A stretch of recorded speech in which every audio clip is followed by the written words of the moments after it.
여러분 안녕하십니까? 요한계시록을 이렇게 읽으면서 열어가는 하늘문이라고 하는 비밀의 문 요한계시록을 여러분들과 같이 함께 읽어 나가고 있습니다. 이 읽어 나가는 과정에 이제 벌써 저희들이 1장, 2장, 3장, 4장까지를 마쳤어요. 지난 또 수번에 걸쳐서 3장과 4장에 나와 있는 계시록 3장과 4장에 나와 있는 7교회에 관한 이야기를 마치게 됐습니다.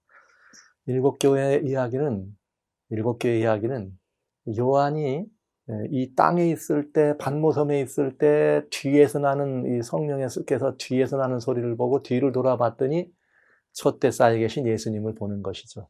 그러니까 이 교회라고 하면 이 땅에 있는 것이에요. 그러니까 하나님의 이 교회가 이 땅에서 어떻게 이루어질 것인가를 주님이 보여주셨는데 1장 19절에는 지금 이제 있는 것과 장차 될 일들을 보여줬다. 그것들을 기록한 것이 7교회에 관한 권면이었던 것을 계시록 1장을 통해서 보았습니다. 이 계시록의 구조가 참 재미있습니다. 1장에 촛대 쌓여 계시는 예수님의 모습이 나오면서 2장과 3장에 그 예수님, 교회, 촛대는 교회라고 하셨으니까요. 교회 중에 계신 그 예수님의 이런 그 모습들을 우리가 함께 살펴볼 수가 있었습니다. 그런가 하면 또 우리는 이렇게 지나면서 이제 3장과 3장을 마치고 4장을 들어가게 됐어요. 근데 4장과 5장에는 이 땅이 아닙니다. 4장과 5장은 이 땅이 아니고 하늘이에요. 하늘에서 있었던 그 일들을 이렇게 이제 설명해 주고 있는 것을 우리가 보게 됩니다. 아주 흥미진진한 이 본목을 우리가 보게 되는데 제가 이런 이 계시록을 이해하시면서 이런 말씀을 드릴게요. 요한계시록은 양방향 기사다. 양방향 기사라고 하는 것은 무슨 말인가 하면은 혹시 이제 우리 이 안방극장에서 TV 연속극이나 이런 걸 보실 때 보면 하여튼 한쪽에서 한 에피소드 씬이 일어납니다. 한 씬이 일어나고 있는데 그와 동시에 다른 곳에서 어떤 일이 일어나고 있는 것을 보여줄 때는 혹은 여기서 있었을 때 또 다른 일에 그때 이런 일이 있었다는 것을 보여주면은 상황이 전혀 다른 상황으로 전개되면서 그걸 보여주죠. 그러게 양방향 이렇게 일어나는 일들을 우리가 볼 수가 있어요. 이 요한계시록을 그렇게 보면 정말 재미있어요. 이게 무슨 말인가 하면 땅에서 일어나는 일이 있습니다. 그런 다음에 이게 다시 어디로 올라가요? 하늘에서. 왜 이런 일이 있었을까? 그것은 하늘에서 이런 일이 있었기 때문입니다. 또 아니면 또 하늘이 먼저 보여집니다. 하늘에 이런 일이 보여집니다. 왜 이런 일이 일어났을까? 그랬더니 결국은 땅에서 그 결과가 이렇게 일어납니다. 이렇게 하늘과 땅을 오가면서 양방향 뉴스를 살펴보는 그런 이 재미로 계시록을 살펴보면 더 흥미진진한 요한계시록을 볼 수가 있게 됩니다. 자, 오늘은 이제 7교회를 마쳤으니까 오늘은 이제 우리가 뭘 볼까 하면은 요한계시록 4장부터 나오는 아주 아름다운 이 상징을 좀 볼까 해요. 요한계시록 4장에는 이렇게 되어 있어요. 2일 후에 내가 보니 하늘에 열린 문이 있는데 내가 들은 바 처음에 내게 말하던 나팔소리 같은 그 음성이 이리로 올라오라. 이후에 마땅히 될 일을 내가 내게 보이리라 하시더라. 그러면서 내가 곧 성령에 감동하였더니 여기 성경은 말하기를 하늘에 보좌를 베풀었고 그 보좌 위에 앉으신 이가 있더라. 이렇게 되어 있습니다.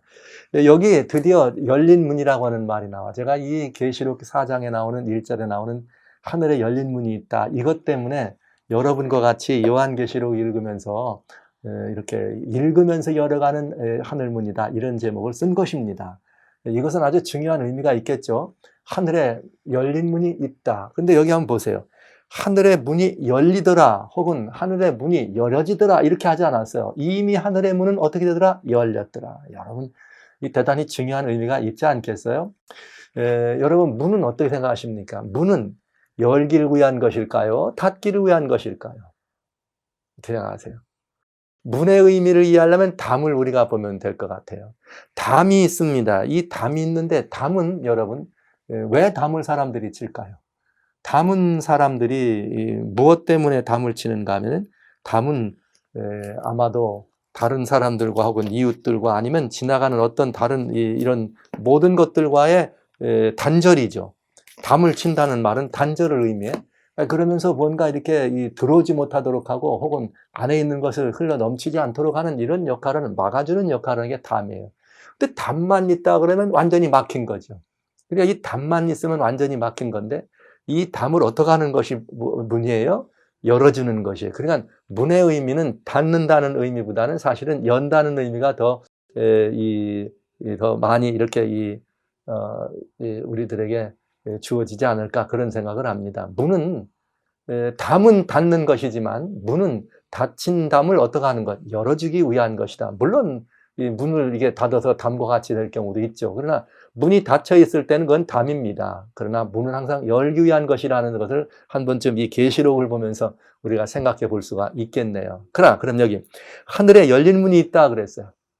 자, 이제는 땅에서 우리가 보았던 땅에서 일어나는 일들을 보았는데 우리는 한번 궁금하죠. 이런 일이 이 땅에서 장차 이런 일이 일어났구나. 근데 하늘에서는 무슨 일이 있을까? 하늘에서는 어떤 일이 일어날까? 우리의 마음이 사뭇 궁금해지는 시간입니다. 이 궁금한 마음에 대하여 하나님은 침묵하지 않으십니다. 성경은 내가 하늘에 열린 문을 보았다라고 계시의 주인인 계시를 받은 요한은 그렇게 말씀했어요. 여러분, 하늘의 문이 열려있다는 말을 들으니까 왠지 좀 다행스러운 생각이 들지 않아요? 꽉 막힌 느낌이 아니라 와우, 하늘의 문이 열려있구나. 그래서 이 열린 문이라고 하는 이것은 무엇일까? 문이라고 하는 것이 닫기 위한 것이기보다는 열기 위한 것이 목표라면, 다 열기 위한 것이 목표라면 하늘에 있는 문은 언제 열릴 것인가? 하늘의 문은 언제를 향하여 열려 있는 것일까? 하늘의 문은 누구를 향하여 열려 있는 것일까? 궁금하지 않습니까? 우리가 열린 문에 대하여 이야기를 한다면 우리는 창세기 28장에 나오는 야곱의 이야기를 볼 수가 있겠어요. 성경 처음에 이렇게 야곱의 이야기를 우리들이 보다 보면 그곳에 열린 하나님의 이 문에 대한 이야기가 나오기 때문에 이 문이 무엇을 의미하는지를 좀 이해할 수가 있어요. 아시는 바도 여러분, 아버지 이삭의 낯을 속였습니다. 그리고 형으로부터 이제 이 팥죽 한 그릇에 장자권을 탈취한 야곱입니다.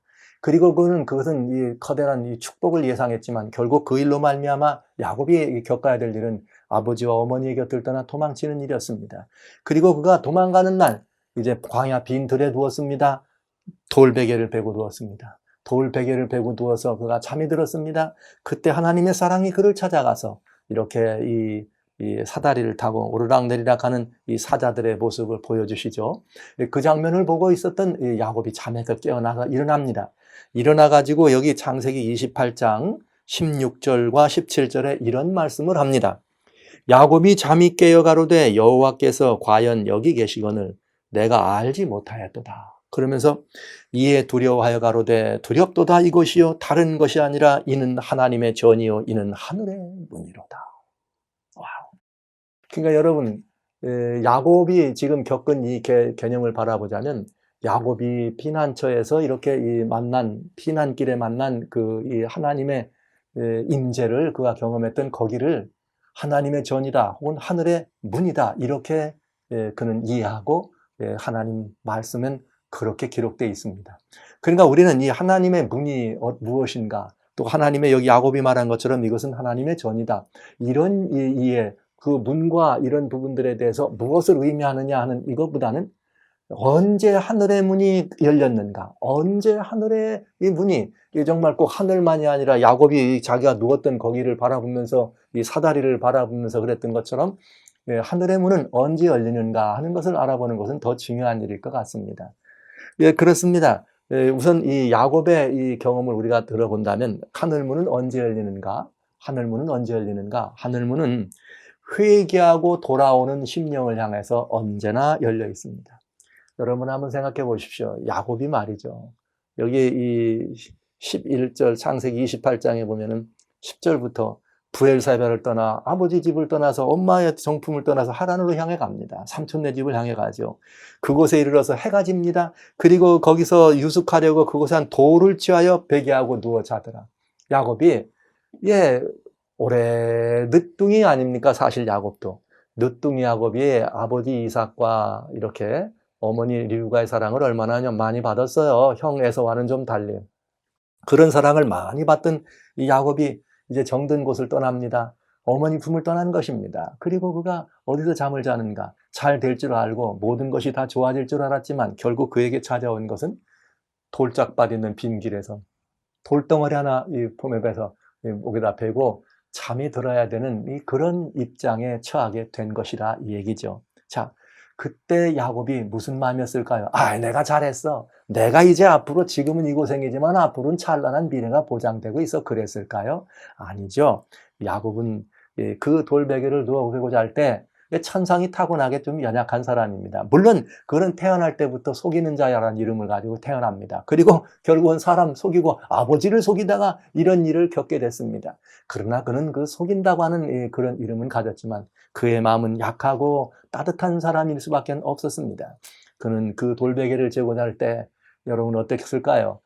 내가 왜 그랬을까? 내가 참 바보 같은 짓을 한 거야. 그리고 정말 그는 그 후회와 정말 회심의 눈물이 흘려서 돌베개를 적시고 내려가지 않았겠어요? 그래서 뭘 보면 그게 알 수 있느냐? 뭘 보면 알 수 있는가? 이 야곱이 말이죠. 21절에 보면은 이렇게 말을 합니다. 이 하나님께 서운할 때 나로 평안히 아비 집으로 돌아가게 하시오면, 이것이 야곱의 생각이었어요. 결국 야곱은 도망치고 떠나가서 멀리 가서 자기의 어떤 것들이 아니라 결국은 난 아버지께로 돌아와야 돼. 그 아버지께로 돌아와야 된다고 하는 그런 마음들, 그는 돌이키는 회개하는 그 심령의 야곱의 모습을 우리는 보는 거죠. 그렇습니다, 여러분. 하나님의 사랑은 아버지의 낯을 속이고 도망치는 야곱이었지만 그를 버리지 않으셨습니다. 아버지의 낯을 속이고 형의 장자권을 뺏어가지고 도망치는 그런 야곱이었지만 하나님의 사랑은 끝끝내 그를 찾아간 것입니다. 그래서 그 밤에 그 정말 후회와 회심의 눈물을 흘리는 야곱을 향해서 아버지 집으로 돌아가기를 원하는 그런 마음의 간절한 한 사람의 이런 마음을 주님께서 외면하지 아니하시고 빈들에 방황할 수밖에 없는 야곱을 직접 찾아가셔서 그곳에 사다리를 내려놓고 하나님의 사자가 오르락 내리락 하면서 이 야곱에게 내가 너와 함께한다는 보증을 심어주시는 그 하나님.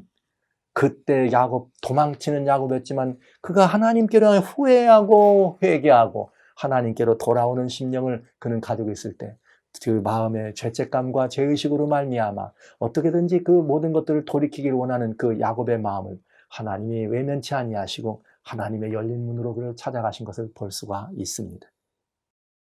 그런가 하면 두 번째로 하나님의 문은 또 언제 열리는가? 하나님의 문은 이 에스겔서 1장에 보면은 어떤 말이 있는가 하면 실패와 낭망으로, 그리고 정말 캄캄한 그런 정말 어둠이 백성들을 장악했을 때, 하늘 백성들이죠. 그들은 바벨론이라고 하는 이 나라에 뭐가 된 거예요? 포로가 된 것입니다. 바벨론 나라에 포로가 돼서 끌려간 것입니다. 그래서 이제 그들에게는 한치 앞을 내다볼 수 없는, 그들의 운명은 그야말로 한치 앞을 내다볼 수 없는 그런 긴박하고 암울한 시절이었습니다.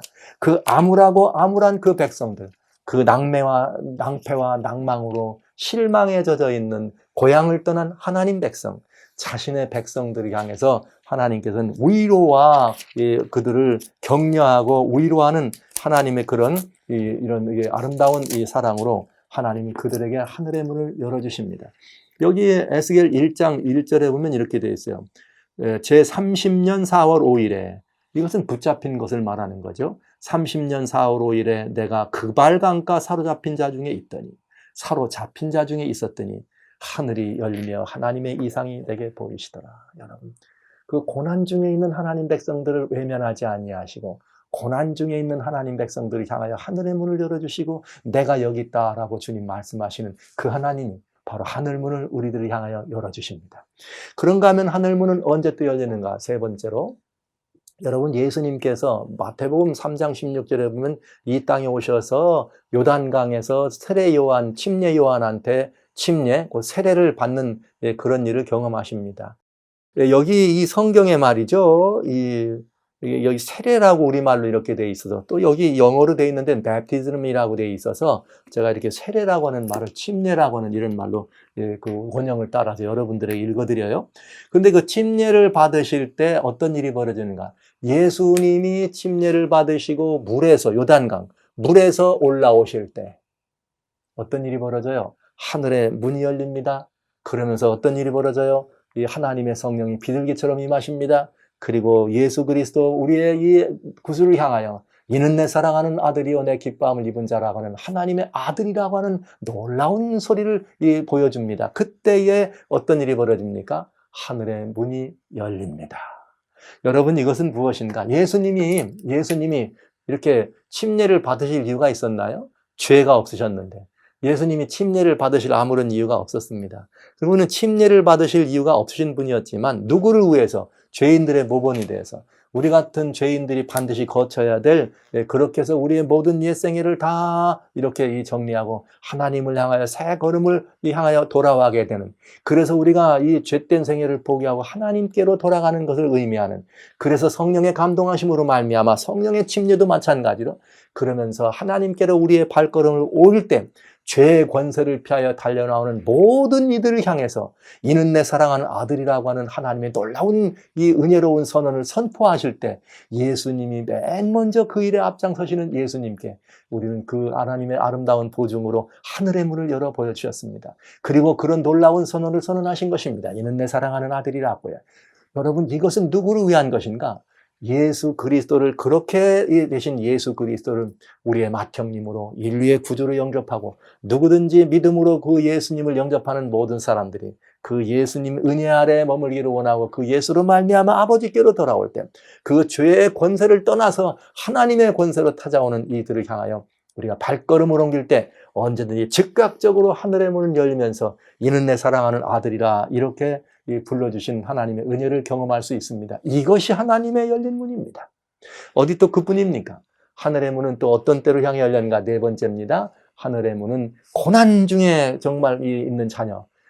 아까 이 에스겔서에 나와 있는 건 포로되어 있는 가운데 좌절과 낭패와 낭망 중에 앞길이 깜깜한 가운데 있는 이 그런 상황에서 열어주신 것처럼 한 개인이라도 예수님의 이름 때문에 하나님을 믿는 그 믿음이라고 하는 연유 때문에 고난받는 사람들, 많은 사람들로부터 혹은 어떤 이 조직이나 단체나 어떤 다른 여러 가지 많은 이 시스템으로부터 고난 중에 경계해야 될 때 고난받는 하나님의 사람들을 격려하시려고 하나님은 하늘의 문을 열어주십니다. 여기 아시는 것처럼 사도행전 7장 56절에 그런 말이 있어요. 스데반이 이제 유대에 있는 그 바리새인들, 또 유대 서기관들, 유대인들 막 백설치들 모여들어서 이 스데반을 향해 돌로 치려고 합니다. 그때 사도행전 7장 56절에 스데반이 위대한 말을 합니다. 그는 이 자기에게 향해 돌을 던지는 사람들 가운데 섰습니다. 그 무섭고 두려워야 될 그럴 모습에서 스데반의 모습은 하늘 천사와 같은 모습이었습니다. 그런데 그 천사와 같은 모습의 이 스데반의 입에서 나오는 말은 무엇이었는가? 놀랍게도 그는 이렇게 말했습니다. 보라, 하늘이 열리고. 뭐가 열리고요?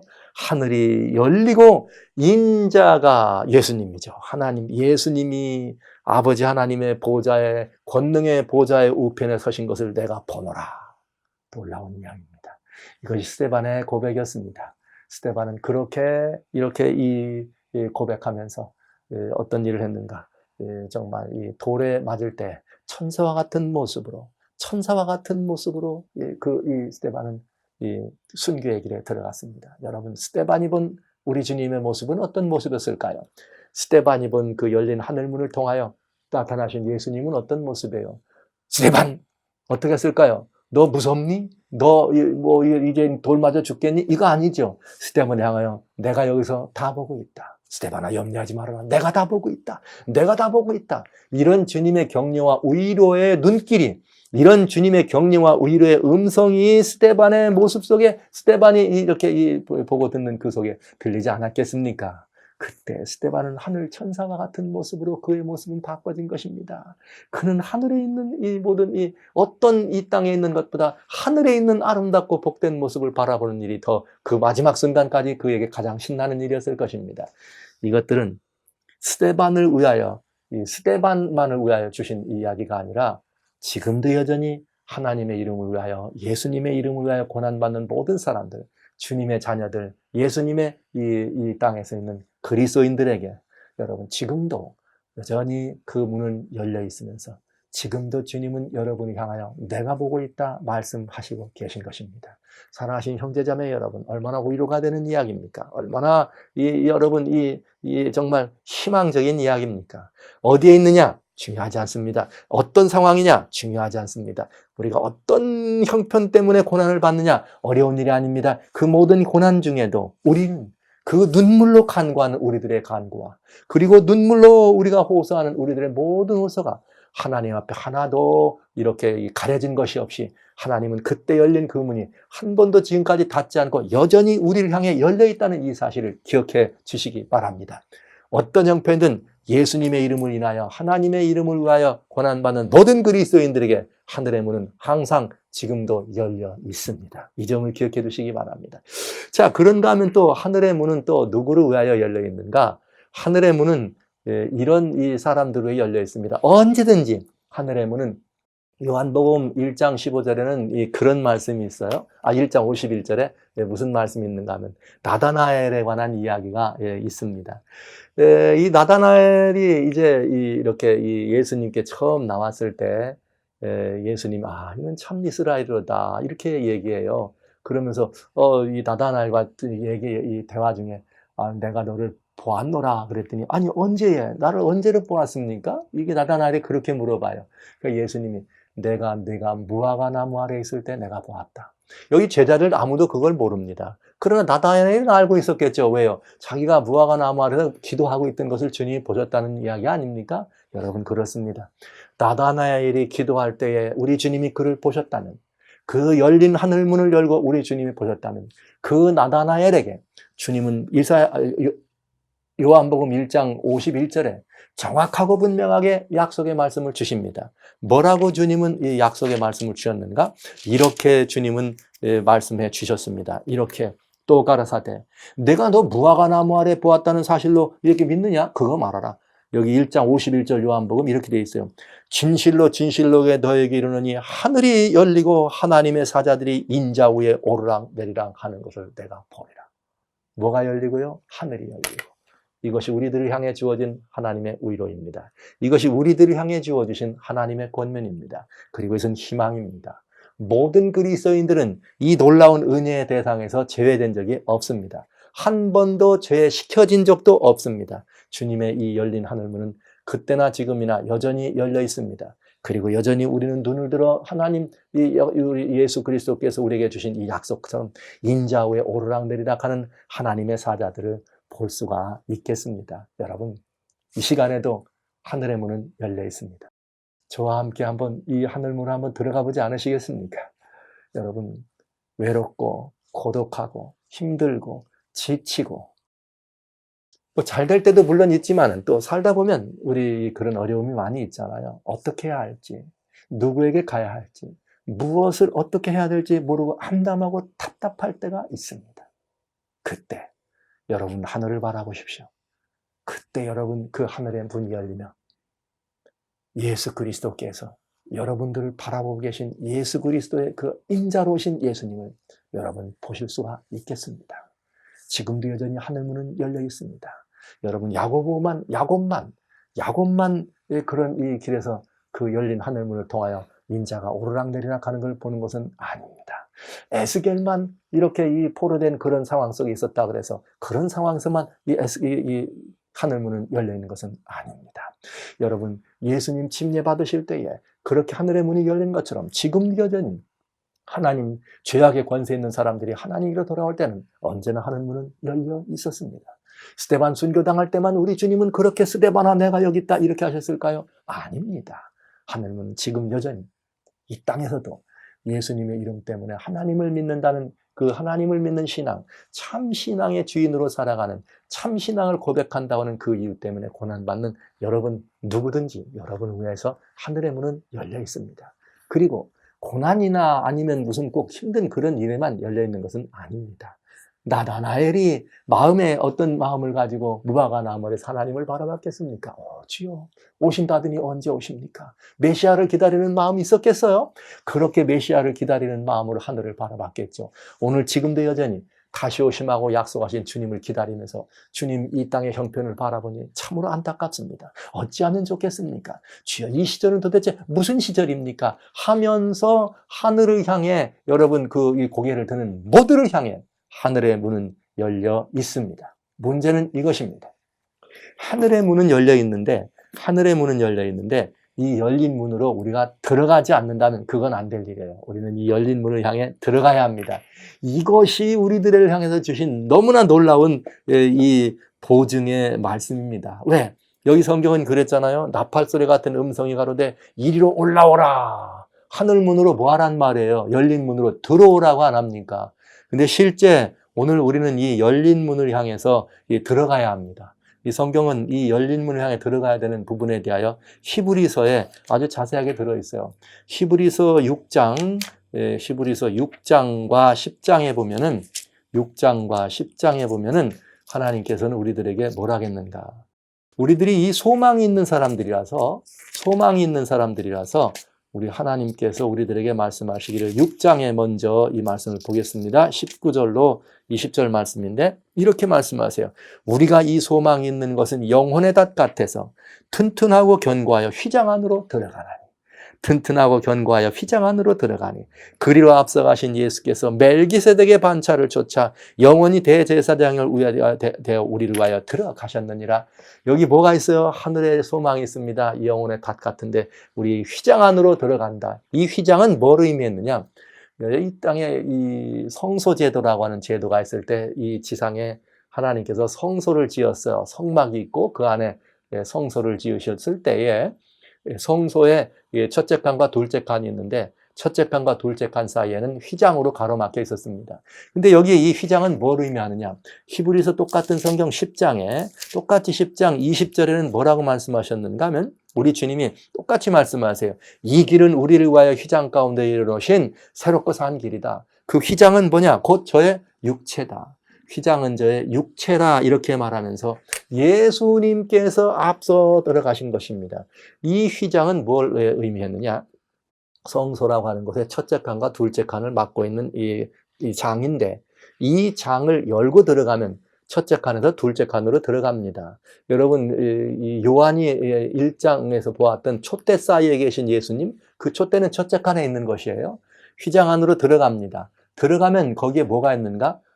하나님의 보좌를 의미하는 언약궤 위에 시은자라고 하는 하나님의 보좌를 상징하는 시은자가 있고 천광의 두 천사가 마주보며 큰 쇠키나 영광 가운데 있는 것을 바라봅니다. 그것은 보좌를 의미했습니다. 그러니까 여기에 우리가 그 주님 앞 뒤를 따라서 어디로 가자? 주님께서 열어놓은 길을 따라서 보좌로 나가자 이 말입니다. 열린 문을 통해서 올라가면 예수님이 우리를 향해 앞서 가셨으니 우리는 그 주님의 뒤를 따라서 휘장 안으로 들어가자 하는 것입니다. 그 휘장 안에는 하나님의 보좌를 상징하는 지성소라고 하고 휘장 안은 보좌를 상징하는 그 이 안에 언약궤의 속죄소가 있고 시은자라고도 하고요. 보좌를 상징하는 놀라운 하나님의 영광이 머무는 곳입니다. 즉 이 말은 무슨 말이냐? 우리는 바로 그 보좌 앞으로 당당히 들어가자 이 말이에요. 그래서 히브리서에서는 이 똑같은 말씀을 4장에 이렇게 말씀하였습니다. 16절입니다. 히브리 4장 16절에 그러므로 때를 따라 우리가 긍휼하심을 얻고 때를 따라 돕는 은혜를 얻게 하여 은혜의 보좌 앞으로 담대히 나아갈 것이니라 이렇게 표현한 것입니다. 여러분 하늘의 문은 열렸습니다. 야곱은 그 문을 바라며 이는 여호와의 전이요 여호와의 문이로다. 이 하늘의 문이 열렸다고 하는 말은 곧 하나님의 보좌로 가는 길이 열렸다는 뜻입니다. 여러분 그 보좌는 열렸으니 그냥 바라보는 것이 의미가 아니라 우리는 그 열린 문으로 들어가야 된다고 하는 것이죠. 그래서 요한계시록 여기에 매우 흥미진진한 이야기를 지금부터 보게 되는 것입니다. 그 문은 열려 있습니다. 보좌로 가는 문은 열려 있습니다. 한 번도 닫힌 적이 없습니다. 그러니 지금부터 우리가 할 일은 이리로 올라오라. 내가 마땅히 될 일을 내게 보여주겠다. 요한에 말한 것처럼 우리는 그 보좌를 향하여 올라가야 합니다. 우리 성경은 이 문제에 대하여 예수님이 앞서가신 그 길을 향하여 뭐하라? 따라가자. 영혼의 닷 같아서 우리의 소망을 거기다 걸자 이렇게 말했습니다. 사랑하시는 형제 자매 여러분, 우리 하늘문, 열린 문을 향하여 올라가십시다. 이 열린 하늘문을 바라보시고 올라가서 거기 보좌에 계신 우리 주님을 아련하는 놀라운 영광을 좀 누려보지 않으시겠습니까? 여러분, 그 길로 여러분을 초청합니다.